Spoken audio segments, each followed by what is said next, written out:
pemilih, senang sekali berjumpa bersama saya Arisa Dewa. Pada kesempatan kali ini kita akan membahas terkait tema lebih dekat dengan Badan Ad Hoc Penyelenggara Pemilu tahun 2024 di Kota Tegal. Perlu teman pemilih ketahui, Badan Ad Hoc adalah suatu badan yang dibentuk untuk membantu kerja KPU dalam pelaksanaan pemilu. Dalam hal ini mulai dari tingkat kecamatan, kelurahan, sampai dengan di tempat pemungutan suara. Nah, pada kali ini di sebelah saya telah hadir narasumber kita, yaitu Mas Tommy Aziz, sebagai bagian juga dari Badan Ad Hoc di Kota Tegal. Ya, apa kabarnya Mas Tommy? Siap, alhamdulillah Mas Ari sehat. Ya. Nggih. Ya, mungkin langsung saja Mas Tommy untuk lebih dekat bisa diperkenalkan diri, kemudian terkait posisi Anda sekarang sebagai bagian dari Badan Ad Hoc itu sebagai apa? Ya, silakan. Oke, siap. Terima kasih Mas Ari. Jadi perkenalkan, nama saya Tommy Aziz. Kebetulan saya di keluarga besar KPU Kota Tegal itu sebagai ketua PPK di Kecamatan Tegal Selatan, Mas Ari. Nggih, ngeten. Iya. Mungkin sebelum jadi ketua PPK seperti sekarang, mungkin kegiatan terkait pengalaman Mas Tommy sebagai penyelenggara pemilu sebelumnya tuh bagaimana, Mas? Oke, siap. Jadi kebetulan proses saya sampai kemudian saya sekarang menjadi ketua PPK itu diawali dari tahun 2018, Mas. Nah, dari 2018 sekitar 5 tahun yang lalu itu ada perekrutan PPS. Nah, kemudian saya daftar, diterima jadi PPS di Kelurahan Bung Kidul. Nah, itu di tahun 2018. Kemudian di tahun 2019, karena kebetulan ada salah satu anggota PPK yang naik jabatan, sebut saja inisialnya Pak Herudin, ke KPU Kota Tegal. Sedangkan waktu itu sebelum saya mendaftar jadi PPS, itu saya daftar PPK dulu, Mas. Namun belum diterima di PPK. Nah, namun seingat saya waktu itu dari 5 orang yang diterima, kebetulan saya nomor 6. Sehingga ketika saya kemudian belum diterima di PPK, saya daftar PPS, diterima di PPS Kelurahan Tepung Kidul. Nah, proses berjalan saya PAW di tahun 2019 menggantikan Pak Herudin di PPK Kecamatan Tegal Selatan. Berarti sudah 2 periode ini ya, Mas? Betul, 2 periode ini alhamdulillah. Kemudian Mas Tommy, dari segi usia kan Mas Tommy termasuk ya bisa dikatakan generasi milenial ya, Betul, Mas? lumayan lah. Kemudian ya seperti kita ketahui, generasi milenial ini kan jarang mengikuti proses penyelenggaraan pemilu gitu. Betul. Apa motivasi Mas Tommy sehingga tertarik untuk menjadi bagian dari penyelenggara pemilu? Oke. Jadi memang tadi jenengan bilang bahwa generasi muda itu jarang ada yang terlibat di penyelenggaraan pemilu. Menurut saya memang yang saya rasakan pun dulu, saya itu tahu adanya badan ad hoc di KPU seperti PPS, PPK segala macam. Itu memang dari kawan-kawan yang ada di organisasi yang dulu saya ikuti. Nah, artinya apa? Bahwa memang barangkali jarang terlibatnya generasi muda ini karena kurangnya akses informasi. Bahwa sebenarnya ada loh di KPU ini penyelenggara-penyelenggara pemilu yang mana bisa diikuti oleh para pemuda sebagai peran aktif kita turut membangun bangsa, turut mengabdi pada negara, itu bisa lewat banyak hal, salah satunya lewat penyelenggara pemilu ini.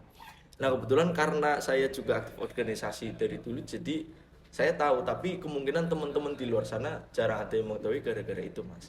Nah, sehingga dari pertama saya mendapatkan informasi itu, saya mencoba, ketika kemudian alhamdulillah lolos, nah ternyata asik juga nih, ya kan?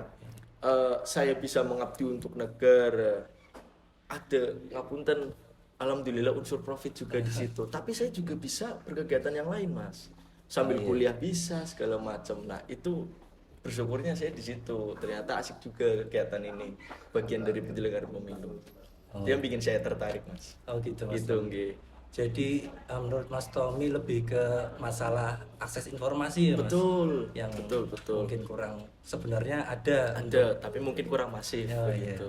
Ya. Kemudian mungkin eh, pengalaman yang paling menarik bagi Mas Tommy dalam selaku penyelenggara pemilu khusus di tingkat kecamatan itu bagaimana, kemudian yang mungkin pengalaman tidak mengenakan juga pengalaman yang seperti apa, coba mungkin bisa diceritakan. Oke. Pengalaman menarik menurut saya sepanjang saya menjadi penyelenggara pemilu adalah di KPU itu banyak sekali kemudian kegiatan-kegiatan yang sifatnya sangat-sangat positif buat kita sebagai generasi muda. Kita bisa ketemu banyak orang, Mas. Selain ketemu banyak orang, kita juga diberikan pemahaman keilmuan juga oleh KPU. Nah, menurut saya itu menariknya di situ. Ini KPU ini bagi saya adalah sebuah lembaga di mana memberikan kesempatan kita sebagai kaum muda untuk berproses menjadi lebih baik. Mulai dari soal pengetahuan, sikap segala macam. Kita dididik juga di sini.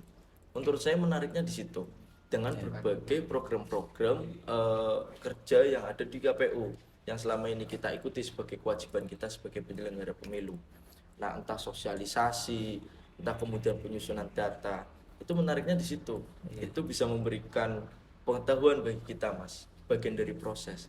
Namun tidak menariknya kadang ya, karena memang KPU itu dituntut untuk kerja keras, kerja cerdas, dan kerja tuntas mas. Jadi kami tidak mengenal waktu gitu loh kerjanya.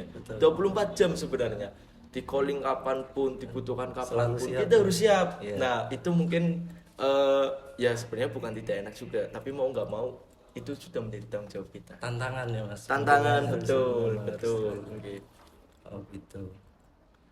Ya kemudian kembali ke kaitannya generasi milenial.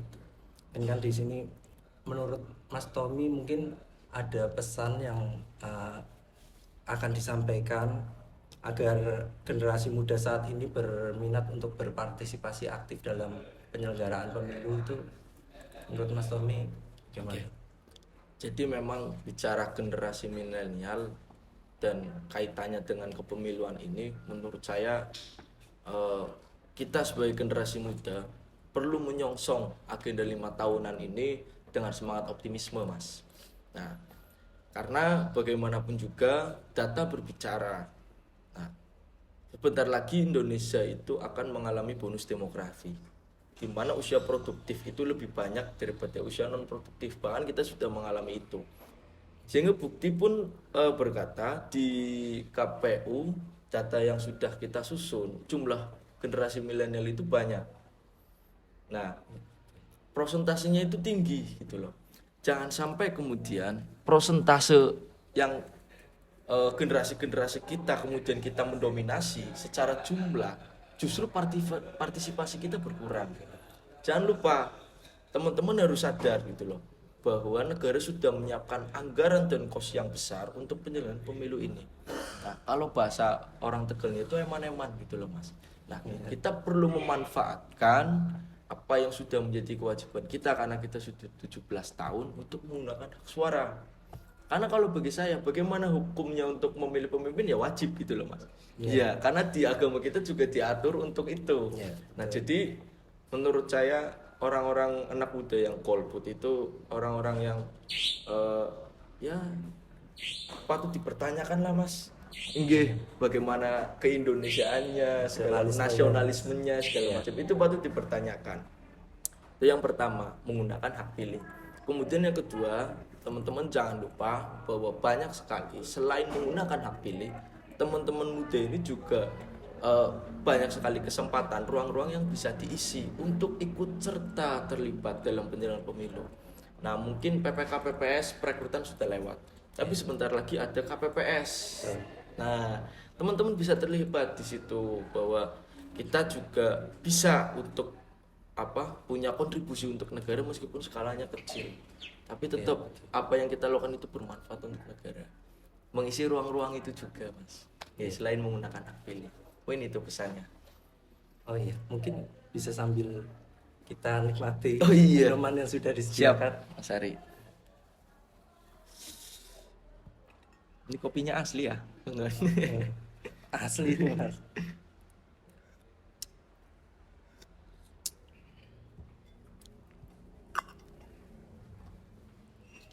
Jadi selain menggunakan hak pilihnya juga turut serta langsung ya Mas, Betul, sebagai bagian dari penyelenggara pemilu. betul Mas. Nggih.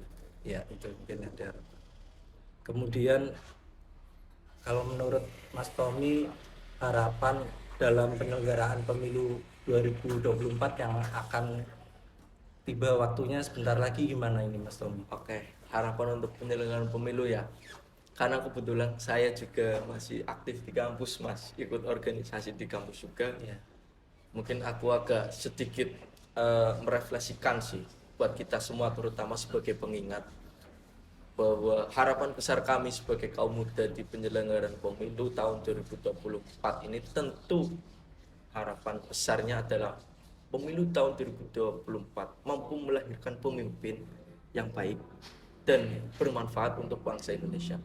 Mungkin ya, ini harapan kita semua juga, Harapan bersama, melahirkan ya, pemimpin yang bagus, baik, punya kapabilitas segala macam. Ideal lah.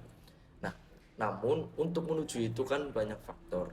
Yang pertama proses mungkin.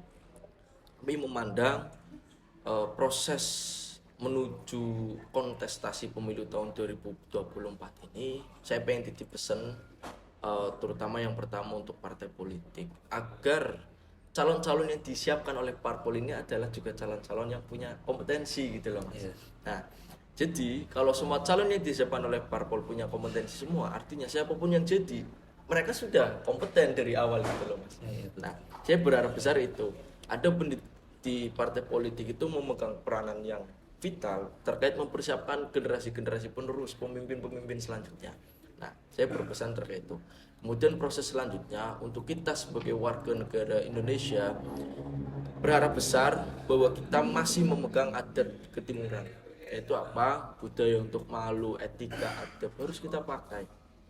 Apalagi menjelang kontestasi pemilu ini, pengalaman kita di tahun 2019 aduh luar biasa Mas. Bahkan saya melihat hampir memecah persatuan kita sebagai bangsa gitu loh Mas. Antar tetangga bisa tidak akur, bisa berantem, cuman gara-gara beda pilihan gitu loh Mas. Nah, itu yang perlu kita sadari semua sebagai rakyat Indonesia. Jangan sampai kontestasi pesta demokrasi 5 tahunan ini kemudian menjadikan kita pecah sebagai bangsa. Kita lupa akan cita-cita luhur kita, bahwa cita-cita kita itu bukan cuma melahirkan presiden, tapi juga mempertahankan kedaulatan bangsa gitu loh. Presiden itu hanya simbol gitu loh. Sedangkan kita semua sebagai rakyat yang akan mengisi masa depan bangsa Indonesia. Nah, mungkin harapan kita itu sih lebih kepada proses sehingga bisa berjalan dengan aman, damai dan lancar, serta terutama pemilu ini bisa berakhir bahagia. Begitu Betul, Mas Ari. itu harapan bersama Mas Iya, Tommy. betul. Ya bagus sekali mungkin apa ya terkait tadi rekrutmen dari partai politik sendiri yang perlu diperkuat untuk menghasilkan pemimpin yang berkualitas ya Mas Tommy. Kemudian tadi juga jangan lupakan kultur adat ketimuran kita dan menjunjung tinggi kesatuan bangsa meskipun kita dalam persaingan di kontestasi tahun politik ini langsung ya. Baik Mas Tommy, terima kasih atas waktu dan kesempatannya untuk hadir dalam acara sebagai narasumber di acara podcast KPU Kota Tegal kali ini. Kemudian sampai di sini sobat pemilih, mungkin semoga apa yang disampaikan Mas Tommy tadi dapat bermanfaat bagi kita semua. Ya, mungkin sampai ketemu di lain waktu. Salam.